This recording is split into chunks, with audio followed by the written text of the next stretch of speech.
Hi, my name is Anna Palmer. I'm co-author of the Politico Playbook and editorial director of Politico's Women Rule platform. I'm thrilled to be joined today by Alexis McGill Johnson, president of Planned Parenthood. Our conversation could not be more timely. The Supreme Court Justice Ruth Bader Ginsburg recently passed away, leaving an opening on the Supreme Court that President Donald Trump and Senate Majority Leader Mitch McConnell are aiming to fill as soon as possible. With that backdrop, Alexis, welcome. Thank you so much for having me, Anna. Well, first, can you give us just a step back and give us that 30,000-foot perspective of what RBG meant to the court and to a group like Planned Parenthood? Oh, absolutely. Look, we lost a fierce advocate, a fierce fighter for gender equality. You and I would not be sitting here having these conversations if it weren't for RBG. We wouldn't have the right to sign a mortgage without our husbands or a man. We wouldn't have the right to have our own bank accounts. You know, all of the ways in which she has fought against gender discrimination. It's both personal, I think, for us as well as for the millions of patients that Planned Parenthood serves. You know, the notion that we have the right to, determine when and when we have a pregnancy, how we work, and make sure that we're not discriminated against that through that process. I mean, she's just an icon. Well, she's leaving awfully big shoes to fill on issues that you care about specifically. Democrats don't really have a lot of remedies to slow down or stop Republicans from filling the vacancy before the election. Can you talk a little bit about the conversations you're having with other activists and groups who I assume will steadfastly oppose the president's pick? Look, absolutely. I think that there is a wave of outrage out there. We've seen it on the steps of the Supreme Court. We've seen people, holding their own vigils at their own state houses and state courts. And we've seen it among our 16 million supporters. We believe firmly that we should be honoring Justice Ginsburg's most fervent wish at the end of her life, which was to wait until inauguration to replace the justice. And I think that the conversations that we're having is ensuring that the American people understand what's at stake right now. This next justice will not only be someone who's presiding over any one of 17 cases that are a step away from the Supreme Court right now, cases that focus on access to abortion, including one that is like a 6-week ban coming out of Georgia before most women even know that they're pregnant. And, and also the ACA, which will be heard this fall, whether or not we actually have access to health care. And so I think it's really important for the American people to stand up and talk about that we need to push this nomination until inauguration. And those are the conversations that we're having with our partners and colleagues and our supporters. So what action can you talk a little bit about? I mean, I am sure the fundraising has been through the roof. Can you give us any kind of behind the scenes peek of what it's like in terms of that, and then maybe a little bit of kind of what's happening in Washington? But then I know you're also active in a lot of states. Yeah, absolutely. Look, I mean, we obviously are putting it all on the line for this election. I think that this happened at a moment when we had already been connecting the dots around what was at stake, particularly around the Supreme Court. But we've been having this conversation for a long time, Anna, around the remaking of the federal judiciary that Mitch McConnell has been so hell bent on. And so, we are certainly investing even more deeply in our fight to bring back a White House reproductive champion. Also in the Senate, we know we are only 4 seats away from flipping the Senate and making sure that we have the levers that we need in order to ensure access to health care and reproductive freedom. So, our resources are, coming in, but really, honestly, it's the volunteer energy. It's the volunteer energy of folks who want to make calls, who want to engage and call into their own senators across the country, some of whom are different than the ones who, are more vulnerable during the election. But we're putting all those pieces together. Let's talk 2020 kind of at the presidential level first, and then we'll go a little bit more down into the Senate and some of those races. Abortion hadn't really been a big issue during the 2020 campaign. The president's handling of the coronavirus, the pandemic, and so much more had really been front and center. RBG's death changed that. Can you talk a bit about that shift and how you're going to try to take advantage of that? Look, I think actually abortion has always been the subtext of the campaign, and we always knew it was going to be their closing argument because of all the work that they had been doing around the judges. They mentioned the word abortion no less than, I think, 38 times at the RNC, and the reason it is his closing argument is exactly, the point that you're making. The administration has failed us on COVID, failed us on the economy, failed us on the race reckoning, failed us in foreign policy and our relationships and standing in the world. And so, the notion that we have this moment where we have a justice who so strongly fought for healthcare, so strongly fought for gender equality and access to reproductive health care. It's a moment for us to galvanize our supporters and ensure that people understand what's at stake and what's on the ballot right now. The Biden campaign hasn't talked a lot about this issue. I think there's a lot of people that believe the vice president is kind of uncomfortable with it. His positions have changed over the years. Are you in touch with the Biden campaign? Yes, we are, and I've personally been in touch with the vice president as well as Senator Harris. They both attended our forum last year called We Decide, where we had majority of Democratic candidates who spoke on the issue and their plans to ensure that that access to abortion and sexual and reproductive health care would be protected in their administration. When we decided to endorse Biden in advance of his choice of Harris, we had very explicit conversations during our endorsement committee. So I think that the vice president has actually moved tremendously. We saw him shift on Hyde, among other things. And I think that it's really important that, we know who Joe Biden is and we know who Kamala Harris is. And I think that they've both been strongly on record, and that's very important for us. What do you make of the calls by many on the right, but even some on the left, for Joe Biden to name what his potential Supreme Court list would be? Is that something you'd be supportive of? Look, I think that all of these things are a little premature. I think what we need to be doing is focusing on pushing this nomination out so that on Inauguration Day, whoever that president is able to make the determination as to who the next Supreme Court justice is. We know where Joe Biden will stand on these issues. I think he has been obviously someone who sat on the Judiciary Committee and someone who's been very vocal on his thoughts and opinions recently around access to health care and reproductive health care. I feel really comfortable knowing where he sits on these issues. And what about Kamala Harris? She's on the Senate Judiciary Committee. Do you expect her to play a pretty big role in terms of that cross-examination? And I mean, it seems like it's almost a real test for her as well.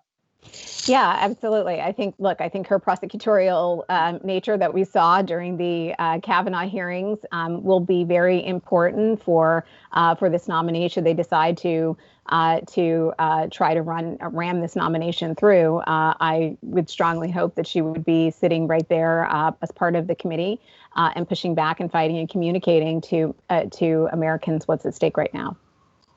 Talk a little bit about kind of down ballot. You mentioned some of these Senate races are looking very tight, are continuing to tighten. Where do you see opportunities? Where are there a handful of states where Planned Parenthood is really going big? I know I've traveled previously and done reporting trips with Planned Parenthood in North Carolina, for example, one of the big swing states. What does this cycle look like for you all? Yeah, North Carolina is certainly right there in terms of the Senate with Cal Cunningham. We are obviously very focused on Maine with Sarah Gideon, who is such a champion, and the notion that someone like Sarah Gideon could be seated with an opportunity to actually weigh in on a Supreme Court nomination is tremendously exciting for us. Arizona with Mark Kelly, we see as a very strong pickup, and hope that he's someone that might even have the opportunity to be seated before the next Congress takes shape. In Colorado, with Hickenlooper, we'll be doing a lot of work, and as well as in Montana, Tester. Bullocks. I mean, obviously the pandemic has really changed this. Republicans are still doing all the door knocking. That was a key part, I know, of some of the campaigning that Planned Parenthood has done in the past. Is it all digital? Can you talk a little bit about how the coronavirus has impacted the ground game for you all? Yeah, look, I mean, it obviously depends a lot state by state, and I think a lot of the work that we are doing is strongly investing in our digital work, right, and our relational organizing. I think one of the things that's really powerful about Planned Parenthood broadly is that we are such a trusted messenger. People come to Planned Parenthood health centers really for some of the most intimate conversations and experiences of their lives, and so they know when Planned Parenthood steps out and is able to cut through the noise, cut through the disinformation that we see over the last few cycles. It's been really important for us to show up, and so we get the click-throughs, we get the folks who are answering their phones because they've been sheltering in place for 6 months, and then when they hear Planned Parenthood is on the line, they take a moment and they actually engage in conversation because they want to know what they can do. As I mentioned, Anna, we have 16 million supporters out there, and all of them are starting to get activated. They're tapping into their relational networks, and that is where we really think the strength of our difference is going to be in this cycle. All right. Well, I want to take a step back for those that might not know you. You're kind of a newish face around a Planned Parenthood. Where did you grow up? I'm a Jersey girl. I grew up in Morristown. And talk a little bit about how did you get into political activism? Was this always kind of part of the lifeblood of your community and your growing up? Well, certainly. My mom was an activist. She was like an executive by day at Bell Labs, but she was an organizer by night and on the weekends, and she dragged us to every single community meeting and marches and protests. I like to say I was like born halfway between second wave feminism and the Black Power movement, and so I'd be out with my little Afro puffs marching for a decade. And I became a political scientist and just was always curious about power, right? I mean, politics is the study of power, and I took some time during my academic time to write about organizing the hip hop generation, which led me into a lot of work around organizing young people, and that eventually laid the groundwork for me to come to Planned Parenthood first through my board service as a volunteer.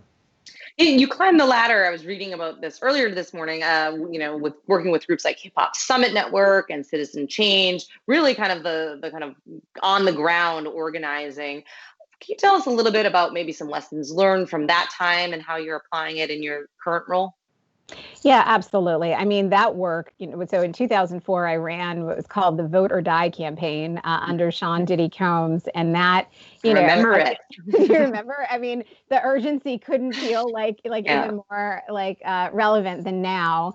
But one of the things I learned from him and the folks around him, like Jay-Z and Beyonce, folks who just really were at their core trying to transform their communities, is how important it is to really be in the places where people are. During that work, we worked with, in recognizing that influencers aren't just the artists themselves. They're the barbers, they are the DJs, they are the, beauty salon owners. They're the folks who have these natural networks because they are seeing and engaging in conversations over and over again. And a lot of the work that we did to just mobilize and educate the local influencers and help empower them to talk about things that they hadn't, they weren't talking about as regularly, or they didn't feel as informed to talk about, was really important. And so that is the, conversation again that we do at Planned Parenthood now. I mean, we are engaging with our influencers and communities and ensuring that, that we can be that source of trusted information for them while they go out and they kind of dispel the things that their friends are hearing. Can you talk a little bit about the social justice movement that's going on right now? Black Lives Matter. There's been a lot of protests. Has Planned Parenthood weighed in on that? And just kind of societally, I mean, you've been in on the ground working on a lot of these issues for a long time. What's your reaction to it?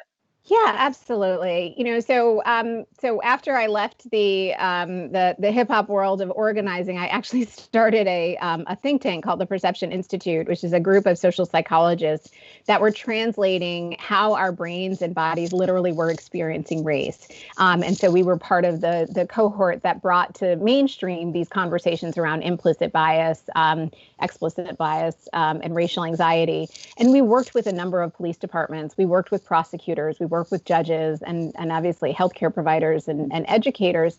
And what was really important about, I think, what we discovered then and my ability to kind of step in with my team and engage with the racial reckoning now is that, a lot of the police departments that we worked with, a lot of police officers, they know that once 911 is called, there's a set of protocols that they have to follow. And as part of the public health infrastructure, Planned Parenthood also understands that these, municipal budgets are so lopsided towards police departments, and because of that, their police are being asked to weigh in on mental health situations, on addiction situations, on domestic violence situations, and they don't have opportunities to de-escalate because of sometimes where their protocols lead them. And so what I've been trying to do is thread that needle, is saying, we're also part of the public infrastructure, and so we understand both where you are and the challenges that you're facing, but we also understand where the community is. And so we engaged early with the defund hashtag and with our partners to leverage our public, health infrastructure voice to have a conversation around broadly what it means and how communities can actually show up differently, how we can support police by actually taking some of the, of the really hard decisions that they have to make that they may not be trained for as health professionals. And so, it's been an interesting dialogue, but, I think that being able to stand with the communities, being able to stand with our patients who are living these really intersectional lives has been really important for us. Yeah, it seems to me that to be one of the big takeaways that has been an education for a lot of people is that role, right, of social worker. You're not just kind of a policeman anymore, that they're doing so many different roles. That's interesting to hear about. Is that something that's at the local level, or are you talking to Congress at all about this? Is this more kind of on a community by community basis? Well, nationally, we've been, standing with the Movement for Black Lives publicly in conversation and following their lead. I think that the demands that and the research and the conversations that they've been having have been critically important. And so what was really important for us is to be able to use our platform and engage our supporters and help connect the dots. Why is this important? Why is defund, which may seem, for some people to be incredibly radical, why it actually matters and what it means and what it looks like inside of a municipal budget. And so those are the ways in which I think, we've been, a strong partner and ally in the movement. All right. Well, you'd been on the board in a non-paid capacity. You joined Planned Parenthood in 2019 after the then head, Lena Wayne, was fired. What was that like? What did you walk into? Well, yeah. So I'd been on the board for almost a decade. So I was very familiar with the organization, with the Federation, with all of our affiliates, as well as with a lot of our staff. And so I think for the most part, my role was to come in and just help, be that familiar face to really help stabilize after a difficult transition. And to help us get through 2020. The one conversation I had with the board when they asked me to step in was that, we couldn't have another transition during an election year. I think it's really important that if I step into this interim role, that my tenure goes through the election. And so, it just gave me a runway to really focus on the work that we needed to do, the various scenario planning that we, have to undertake depending on what the outcome of this election is going to be, and put those pieces into play. Did you make any changes, or was it kind of the game plan was already set and you were just kind of really overseeing and making sure it was implemented correctly?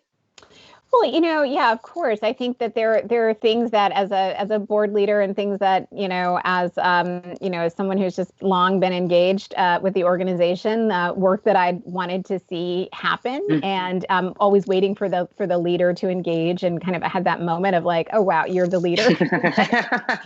No excuses anymore. Exactly. And, one of the core things is it was just, the timing. The timing was critically important and certainly tragic, but our ability to really walk through some of the reckoning that we needed to do internally around racial reckoning and our own work around equity. And so that's work that I had been leading for a decade with, as I said, organizations across the country and corporate organizations. And so it just felt like it was the right time to start to pull together our kind of strategy at how we center equity inside of the federation, how we build our health centers to ensure that they, are kind of able to meet the canary in the coal mine, and doing so, making sure that we can meet the needs of all of our communities. And that work, I think, has been really welcomed and I think never more critical at a time like this. So I spend most of my time, I'm in my house right now, but most of my time in the Capitol covering Congress. And I think the perennial issue often comes up when it comes to funding bills and other things is trying to cut Planned Parenthood's federal funding. Is that something you continue to worry about? Is there anything that you're doing on that angle these days? Look, absolutely. I mean, that's why we're in this fight right now. We are a critical part of the public health infrastructure. And a month into my tenure last year, we were forced out of the Title X program through the domestic gag rule, which asked our providers to not give the best information that they could if they were asked about access to abortion. And so, it is so critical, that being forced out of that program, the impact that has had on communities, largely low income, but also rural communities where they haven't been able to, fill that gap. I think it continues to be our ability not just to provide healthcare, but also to defend and fight for that healthcare so that communities can have access to basic things like birth control, like STI testing, like things that actually are really important in a pandemic. And our ability to meet that need is something that should be supported federally. It should be supported by resources because it is healthcare, and healthcare should be a social good. Have you seen much of an impact? There's been a lot of stories and articles around people trying to get less health or not seeking as much healthcare or preventative healthcare just because of the pandemic. Is that something that's also kind of been seen at Planned Parenthood? Yeah, I mean, certainly in the beginning of the pandemic, one of the things that Planned Parenthood was able to do quite quickly, because we had been laying the infrastructure for some time, is ramp up on telehealth, right? Mm-hmm. And to be able to see patients, and again, particularly some of those patients that were in those rural areas who didn't have access. And we were seeing kind of a buildup and a lag of folks who didn't want to come in. And we've seen an increase in STIs, across the country. We've seen, another layer of the impact around the executive orders that were banning abortion in certain states.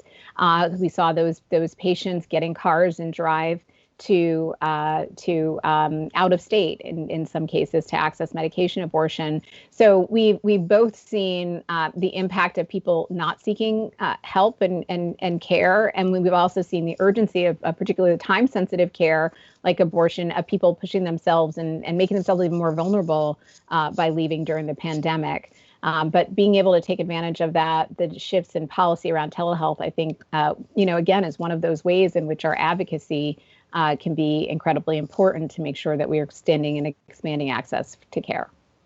When you look ahead, obviously, we're very close to the election, but I'm sure you're counting your allies on Capitol Hill closely. Do you have any allies on the Republican side?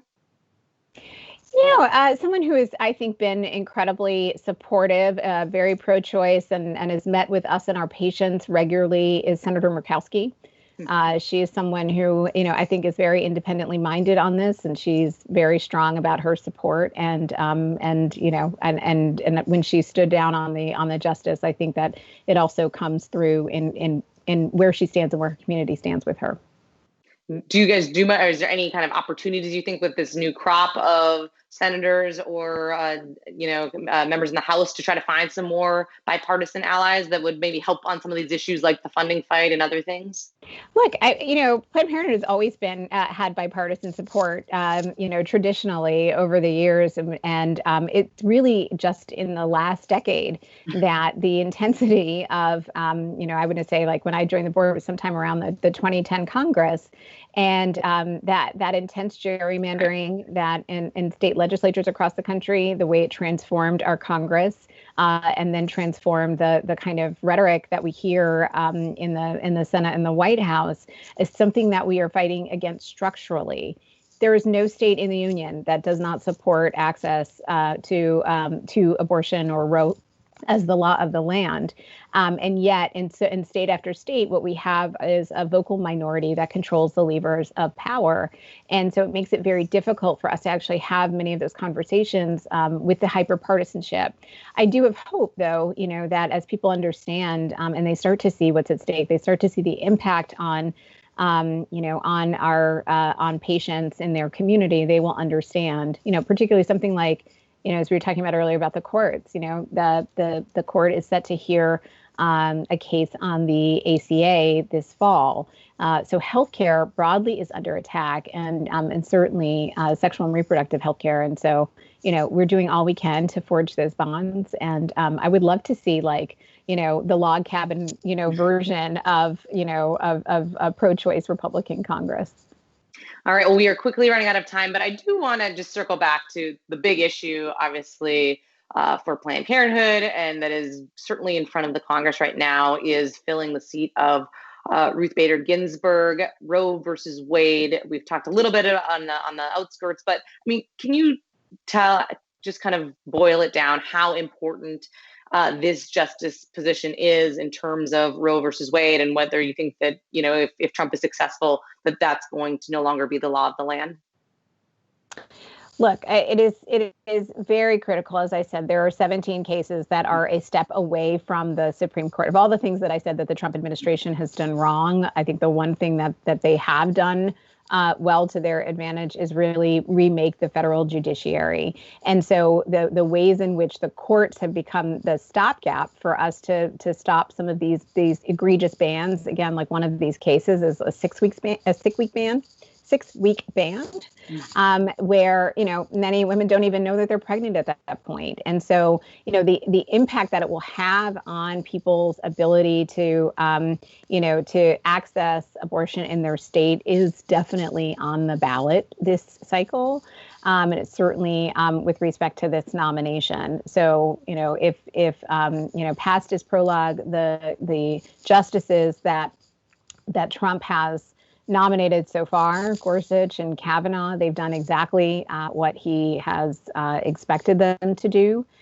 And, it's not only access to abortion, it's access to healthcare, right? 29 million people got access to healthcare under the Affordable Care Act. They would lose their healthcare if ACA is ruled unconstitutional. Things like pregnancy not being a pre-existing condition, these things will be undermined. So I think that there's a lot on the ballot. It's not just abortion access. And I think that Justice Ginsburg, was very vocal about equality and supporting marginalized groups across the board. And so, I think that there's a lot that needs to happen right now. All right. Well, Alexis McGill Johnson, thank you so much. I really appreciate your time today. Thanks for having me.